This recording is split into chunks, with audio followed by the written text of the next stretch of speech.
에스라 6장 16절부터 22절 말씀 보겠습니다.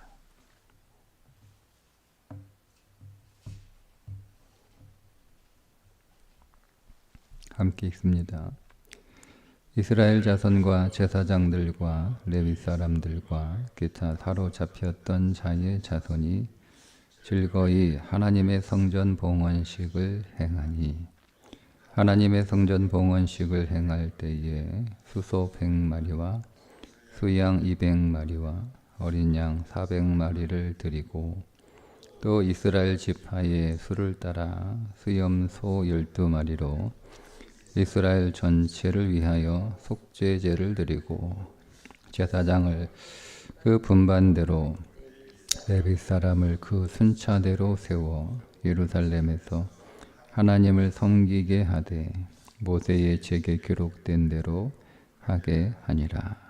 사로잡혔던 자의 자손이 첫째 달 14일에 유월절을 지내되 제사장들과 레위 사람들이 일제히 몸을 정결하게 하여 다 정결하며 사로잡혔던 자들의 모든 자손과 자기 형제 제사장들과 자기를 위하여 유월절 양을 잡으니 사로잡혔다가 돌아온 이스라엘 자손과 자기 땅에 사는 이방 사람의 더러운 것으로부터 스스로를 구별한 모든 이스라엘 사람들에게 속하여 이스라엘의 하나님 여호와를 찾는 자들이 다 먹고 즐거움으로 이랫동안 무교절을 지켰으니 이는 여호와께서 그들을 즐겁게 하시고 또 아수르 왕의 마음을 그들에게로 돌려 이스라엘의 하나님이신 하나님의 성전 건축하는 손을 힘있게 하도록 하셨음이었더라. 아멘. 예루살렘 성전 건축을 마치고 성전 봉헌식을 거행하고 그들의 새 출발을 유월절로 시작하는 내용입니다. 오늘 이 말씀을 통해서 오늘 우리가 살펴볼 내용은 우리가 누구인가? 여러분, 우리의 인생이 새롭게 출발하려면 우리 인생이 새롭게 출발하려면 우리는 제일 먼저 뭘 하냐면 환경을 바꾸는 것을 생각합니다. 그래서 내가 살던 곳, 내가 생활하던 곳에서 다른 장소로 가면 내가 새롭게 출발할 수 있다라고 생각을 보통 합니다. 그러나 그렇지 않다는 거죠. 우리가 새 출발을 하려면 내가 마음을 새롭게 먹고 마음을 다짐하고 그렇게 결심을 하면 우리가 새롭게 살아갈 수 있다, 이렇게 우리가 생각을 합니다. 우리 안에 어떤 삶이든 우리의 신앙이든 부흥이 있으려면 이런 환경이나 조건이나 상황들이나 아니면 오늘 우리가 가지고 있는 어떤 삶에 필요한 능력들이 더 강해지면 우리가 부흥할 수 있다, 이렇게 생각을 하는데 오늘 말씀에 보면 그것보다 더 중요한 게 있다는 것을 가르쳐 주시는데 그게 바로 내가 누구인가 라고 하는 겁니다. 성경 전체의 맥락에서 굉장히 중요한 부분인데 오늘 제가 지금 여러분하고 나눈 이 말씀을 통해서 이스라엘 백성들의 새 출발, 우리의 신앙의, 우리의 인생의 새 출발을 그 관점에서 보시면 조금 더 성경이 새롭게 보실 수 있습니다. 자, 우리는 누구인가? 그것을 밝히는 내용이 16절입니다. 이스라엘 자손과 제사장들과 레위 사람들과 기타 사로잡혔던 자의 자손이 즐거이 하나님의 성전 봉헌식을 행하니. 그 성전 봉헌식을 행하는 사람들이 누구였느냐를 밝히는 내용이잖아요. 성전 봉헌식에 이스라엘 사람들이 성전 봉헌식을 했다. 우리가 그냥 당연하게 그냥 지나칠 수 있는 대목입니다. 근데 그 이스라엘 사람들이 누구냐? 제사장, 레위 사람들, 기타 사로잡혔던 자들이다. 이렇게 쓰고 있습니다. 그러니까 혈통적으로 이스라엘 백성들은 혈통이잖아요. 아브라함의 후손, 그 혈통을 따라서 태어난 자들을 이스라엘 자손이라고 그렇게 부릅니다. 그런데 단순히 이 이스라엘 자손은 혈통으로 이어진 자손들이 아니라 그 사람들은 어떤 사람들이냐면 사로잡혔던 자들이라는 거예요. 그러니까 지금 성전 봉헌식을 드리고 있는 사람들은 혈통적 이스라엘이 아니고 사로잡혔던 자들이 성전 봉헌식을 하고 있다라고 하는 겁니다. 자, 그런데 우리는 사로잡혔던 자라고 번역이 되어 있는데요.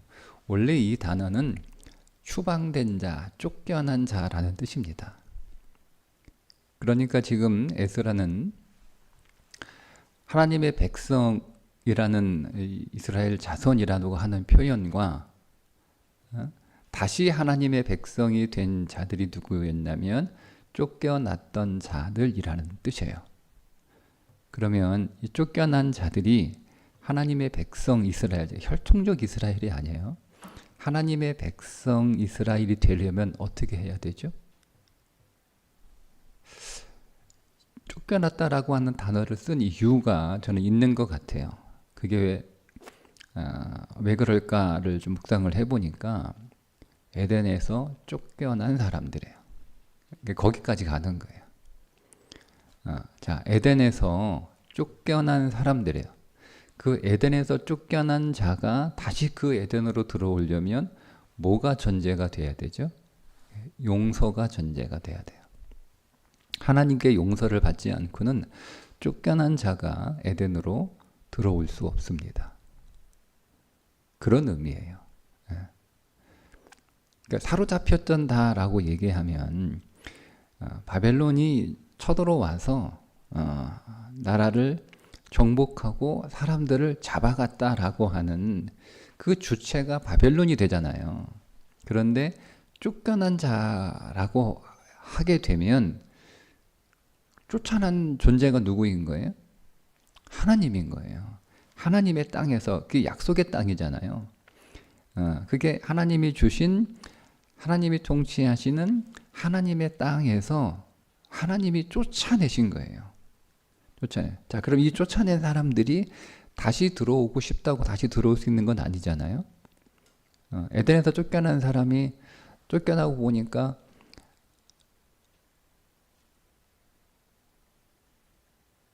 에덴이 좋았어. 야, 에덴에 있을 때는 몰랐는데 에덴이 진짜 좋았던 곳이구나. 당자가 아버지 집에서 나갔다가 다시 이렇게 돌아오는데, 여러분, 우리가 그 부분을 조금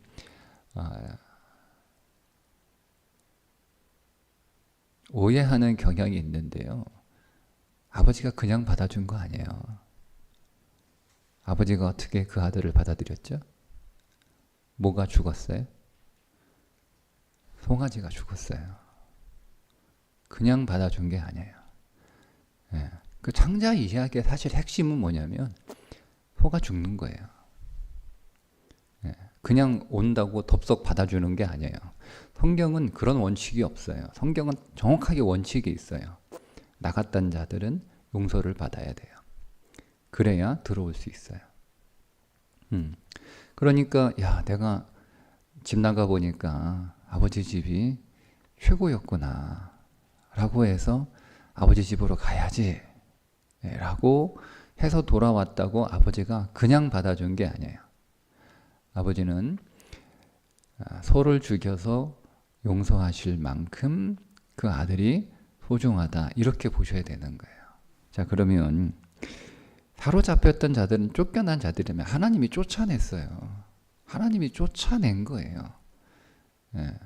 그들이 힘이 없어서 전쟁에 패배해서 사로잡혀 포로가 된 게 아니고 하나님이 그 약속의 땅에서 그들을 살게 할 수 없으니까 하나님이 쫓아내신 거예요. 자, 이 쫓겨났던 자들이 지금 다시 돌아왔잖아요.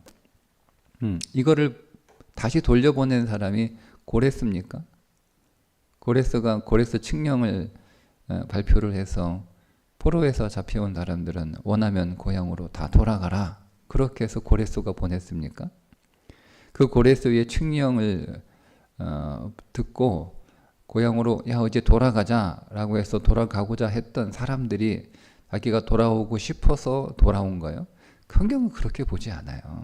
그들이 돌아올 수 있었던 것은 용서를 받았기 때문에 하나님이 그들을 용서하셨기 때문에 그들이 다시 돌아올 수 있었다라는 거예요. 그러면 나는 누구인 거예요? 나는 누구인 거예요? 이게 해결이 돼야 뒤에 왜 속죄제를 드렸는지 왜 유월절을 지었는지가 해결이 되는 거예요.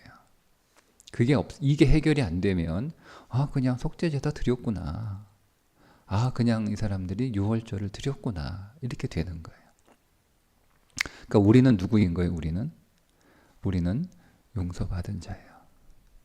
이게 우리의 정체성이에요. 용서받은 자예요. 우리는 하나님의 사랑을 받는 자인데 그 사랑은 용서가 전제되어 있는 사랑이에요. 우리는 하나님의 용서를 받고 하나님의 사랑하는 혹은 하나님이 우리를 너무 사랑하셔서 우리를 용서하시는 그 사랑으로 용서를 받은 자, 이게 우리의 정체성이에요. 근데 우리는 이 용서받았다라고 하는 것이 우리의 신앙과 우리의 정체성에서 굉장히 약합니다. 굉장히 약해요. 우리는 막 그렇게 심각하게 용서받을 존재라고 생각하지 않거든요. 우리는 뭐를 더 강조하냐면 용서가 필요 없는, 용서가 전제되지 않는 하나님의 사랑을 받는 자라고 하는 것에 굉장히 많은 강조점을 둬요. 제가 늘 말씀드리죠. 우리가 받은 은혜에는 뭐가 성립된 거예요?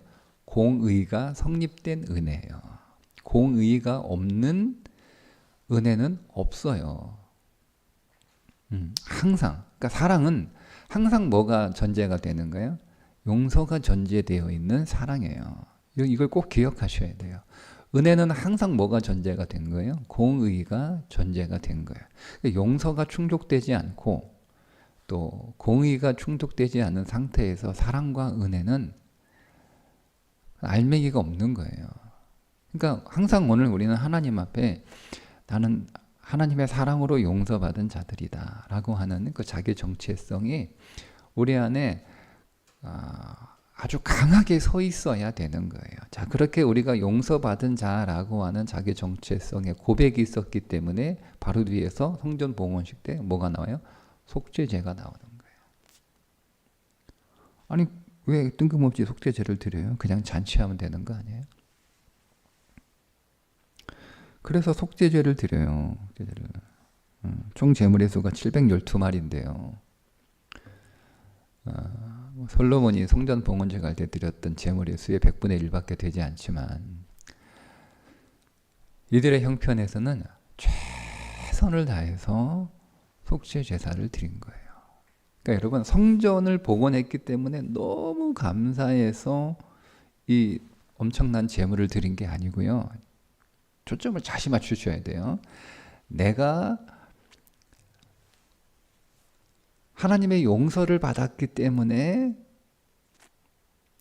엄청난 제물의 속죄 제사를 드린 거예요. 자, 요거를 다시 제가 왜 하나님이 다윗에게 성전 건축을 허락하지 않으셨는지를 이해가 되시죠, 이제. 예. 그러니까 다윗은 하나님 앞에 범죄한 자였기 때문에 다윗과 솔로몬을 한 사람으로 보셔야 돼요. 한 사람으로, 두 사람이 아니고. 그러니까 용서받은 다윗이 솔로몬인 거예요. 용서받지 못한 다윗은 그 다윗인 거고. 그러니까 성전 봉헌을, 성전 건축을 하나님이 허락하지 않는 거예요. 그러니까 성전을 했다라고 하는 것 자체가 하나님의 용서가 전제된 거예요. 자, 우리가 하나님의 성전된 자가 됐죠. 우리가 하나님의 성전이잖아요. 그죠? 근데 우리가 어떻게 하나님의 성전이 됐어요? 여러분, 내가 교회 다닌다고 하나님의 성전이 됩니까? 전제가 있죠. 그리스도 예수 안에서 새로운 피조물이 되지 않으면, 그 그리스도 예수 아니란 말이 무슨 뜻이에요? 용서받았다는 뜻이에요. 용서를 받아서 새로운 피조물이 됐다는 거예요.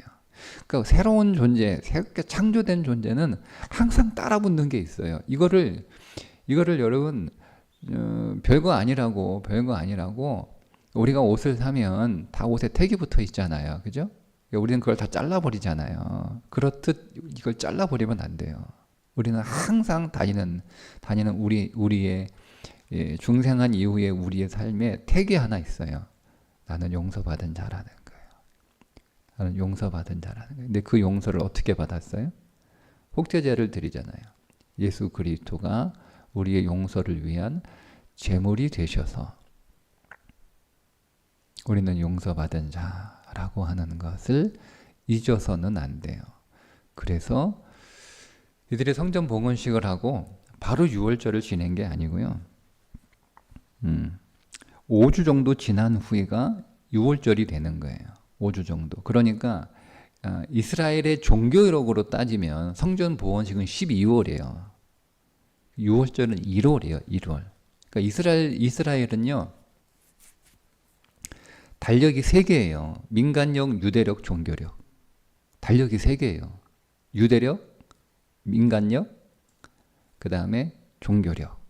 그러니까 요 달력이 다 달라요. 그러니까 똑같이 새해가, 우리는 달력 하나를 쓰잖아요. 그죠? 근데 이스라엘 백성들은 그들이 민간력으로 쓰는, 그러니까 사상 사람들이 쓰는 달력이 있어요. 근데 또 유대인들만, 이스라엘 백성들만 쓰는 달력이 또 하나 있단 말이에요.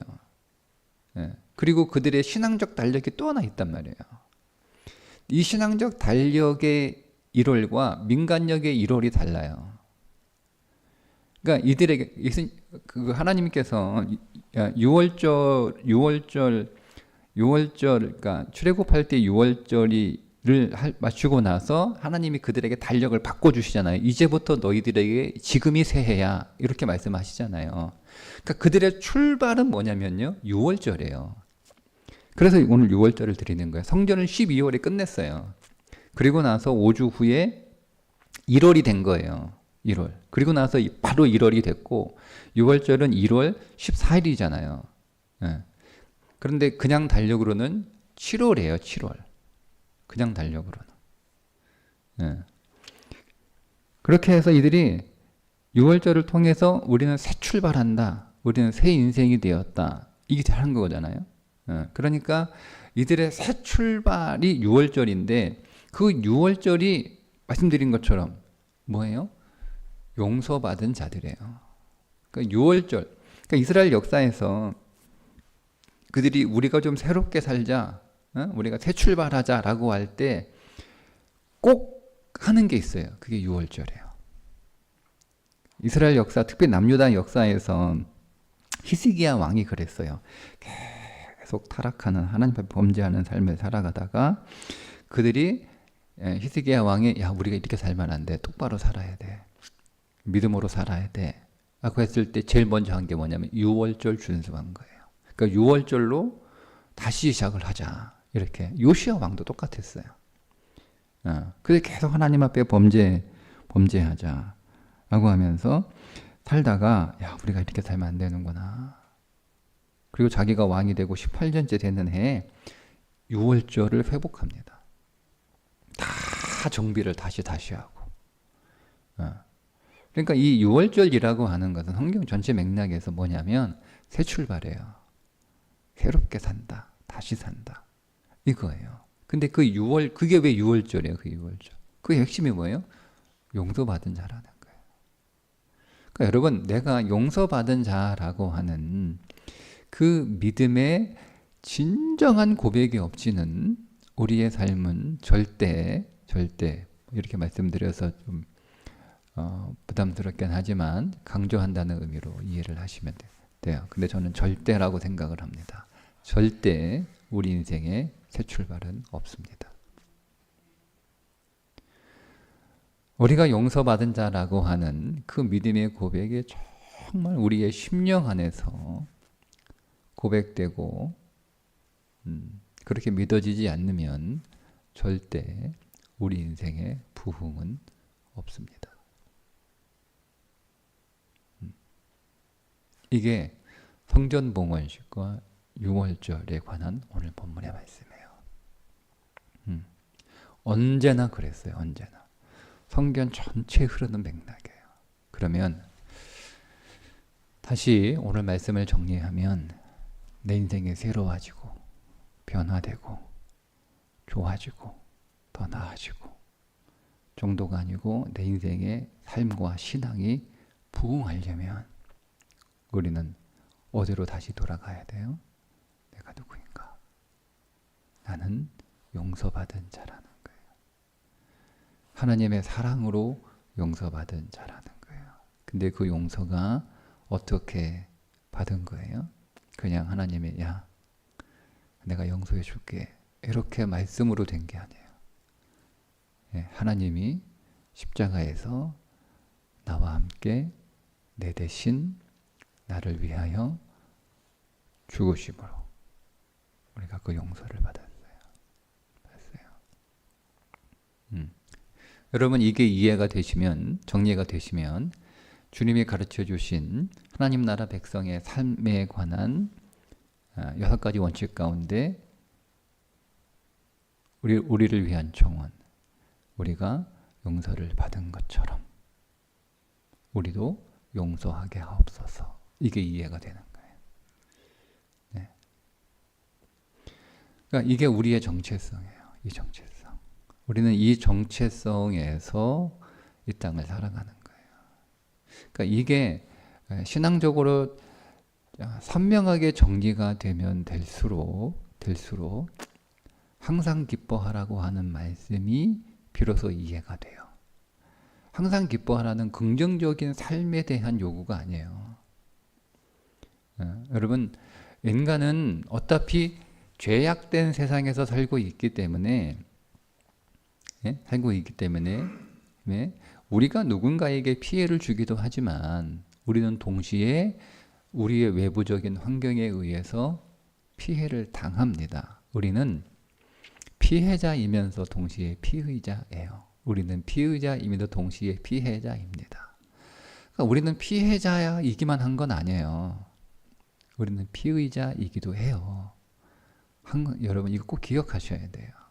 나는 잘못한 거 없는데 나는 피해만 당한다. 그렇지 않아요. 우리는 이 죄악된 구조 안에서 우리는 피의자이기도 하고 피해자이기도 한데 우리는 대부분 피해자로 많이 살아가죠. 그러니까 사람으로부터 우리가 피해를 당하기도 하고 사건과 여러 가지 상황이나 환경에 의해서 우리가 여러 가지 피해를 당하는 고통들이 있단 말이에요. 그런데 이것을 우리가 용서해야 되는 거예요. 사람을 용서할 뿐만 아니라 내 상황도 내 사건도 내 환경도 용서할 수 있어야 돼요. 왜? 나는 그보다 더 심각한 하나님 앞에 피의자였거든요. 근데 용서를 받은 거예요. 근데 이 용서받은 자가 이 엄청난 죄악된 세상에서 지금 살고 있으니까 우리는 어쩔 수 없이 이 땅에 살고 있는 한 당하는 삶을 살아가는 거예요. 그때 오늘 우리가 어떻게 기뻐할 수 있느냐, 그 모든 것들을 용서하는 거예요. 우리 안에 질병을 용서하고 우리 안에 어떤 사고를 용서하고 우리 안에 어떤 사건을 용서하고 우리 안에 어떤 결핍들을 용서하고 우리 안에 여러 가지 문제들을 용서하고 용서하는 거예요. 그때 우리는 어떻게 할 수 있는 거예요? 그때 비로소 우리는 기뻐하는 삶을 살 수가 있는 거예요. 여러분 우리가 누군가를 용서하지 못하면 우리는 기뻐할 수 없다라고 하는 것을 우리는 너무나 많이 경험하고 있잖아요. 근데 우리가 그 사람을 용서하게 되면 우리 안에 기쁨이 다시 회복이 되는 것을 여러분 경험하셨잖아요. 그래서 항상 기뻐하라의 기쁨이 그런 기쁨이에요. 뭐 우리가 부족한 게 없고 내가 원하는 게 잘 되고 하는 그런 기쁨이 아니라, 그렇게 그 말씀을, 제가 성경은 땅의 개념으로 보면 성경은 하나도 이해가 안 된다라고 말씀을 드렸잖아요. 하늘의 개념으로, 하나님 나라의 개념으로 성경은 다시 봐야 돼요. 자, 다시 우리는 용서받은 자예요.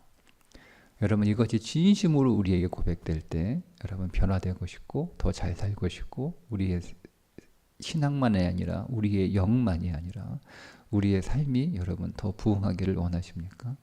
내가 누구인지 잊어버리지 마십시오. 우리는 용서받은, 하나님의 사랑으로 용서받은 자입니다. 거기에서 우리는 다시 시작할 수 있습니다. 오늘도 매일이 새 출발이고 매일이 부흥의 날이어야 되는데, 하나님 앞에 사랑받은 용서자로 감사하며 기뻐하며 축복하며 그렇게 사는 날이 되시기를 주님의 이름으로 축복합니다. 기도하겠습니다. 하나님, 오늘 하나님의 사랑으로 용서받은 자인 것이 우리의 심령에서 진심으로 깨달아지게 하시고 진정으로 고백되는 우리의 삶이 되게 하여 주셔서 우리의 삶은 더 나아지고 더 좋아지고 더 부흥하고 우리의 영혼도 우리의 신앙도 더 부흥하는 신앙 되게 해 주옵소서. 예수님의 이름으로 기도합니다. 아멘.